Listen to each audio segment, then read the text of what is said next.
Hello everybody, welcome back to a brand new video. Welcome to Second Place Timeline, Alternate Presidential Histories, Episode 6. I'm gonna start using this format from now on. I just think it's better, in my opinion. But if you want me to go back to level 1, just tell me down in the comment below. I'll do majority. Yes, I will do the majority because this is a democracy in this country, and on this channel, apparently.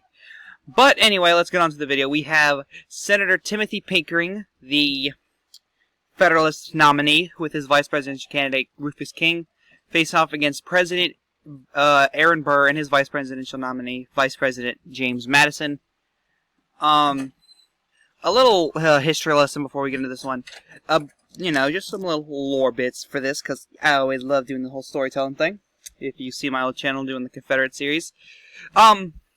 The Democratic Republican Party were a bit shaky on letting Aaron Burr run for a third term. He was all up for it, but they were like, you know, they thought, you know, each president was going to serve 2 terms. John Adams attempted for a second term. Clinton went for 2 terms. But Burr is, you know, doing 3rd terms, and they're afraid that he'll go for a 4th term. Eventually, before the nomination is given to anyone, Burr says that this will be his final time, you know, just to make sure he gets the nomination. He says he won't run for a 4th term. He'll stick to his 3rd term and leave it at that. So let's get on with the prediction. So, as we all know, the Deep South, very, very much red. I think North Carolina is safe green in this. Did I say red? I meant green. Safe green. Virginia, likely green. Some safe pink states. You know, the good old New Hampshire states right up in here. I think Delaware will be won by a likely margin. I gotta change that color. That bothers me so much. Will be won by a likely margin. And Maryland will be won by a tilt margin. So, yeah. But New York will be won by a lean margin by good old Burr. And Pennsylvania will be razor thin, going to Aaron Burr. And this is probably the closest election. This will probably be the last time Federalists get even close to winning the presidency. Aaron Burr was not as popular as George Clinton. I feel like if he were to attempt a 3rd term, people would be like, man, this is weird.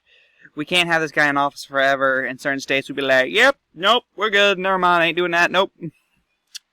So, Aaron Burr wins 108 to 67. Very close election, not like the landslides like it used to be.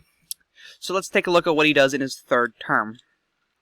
For Aaron Burr's 3rd term, we gotta look, there's a lot of things that happened. There was an attempt for an impeachment again. It failed.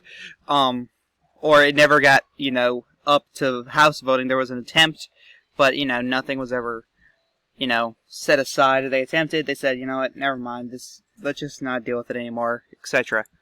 1809, you know, not a lot of stuff in his last term. Very unnoteworthy, I guess you could say. In 1809, the Supreme Court deemed the power of the federal government is greater.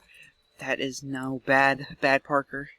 Is greater than that of the states. That still happens in our timeline. 1810, Mackin's Bill number 2 is passed. You know, the whole Napoleonic Wars of Britain and France staking American ships. The Mexican-American War ends this time, only lasting about 3 to 4 years. And the Texas territory is established, something Aaron Burr wanted to do. And throughout the next few presidencies is going to be a struggle, whether we bring Texas as a state or we don't. 1811, nothing noteworthy really happens. Stuff still occurs. Look up 1811 in U.S. history. Stuff still happens, but nothing noteworthy I decided to put down. 1812, the 90-day embargo on the UK does not happen this timeline. I don't see Aaron Burr doing stuff like that. I think he would be like, okay, that's fine. We need the UK as a trading partner.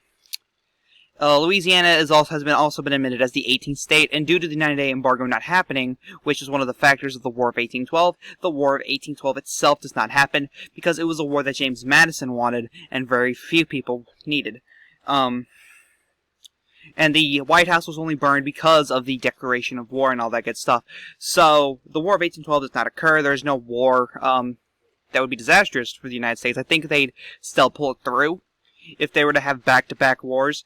They just got done with the Mexican-American War, and now they're having to do with Britain? Yeah, no. I think that would be disastrous, but I still think they would be able to do well. But anyway, guys, this is the Chaotic One saying peace.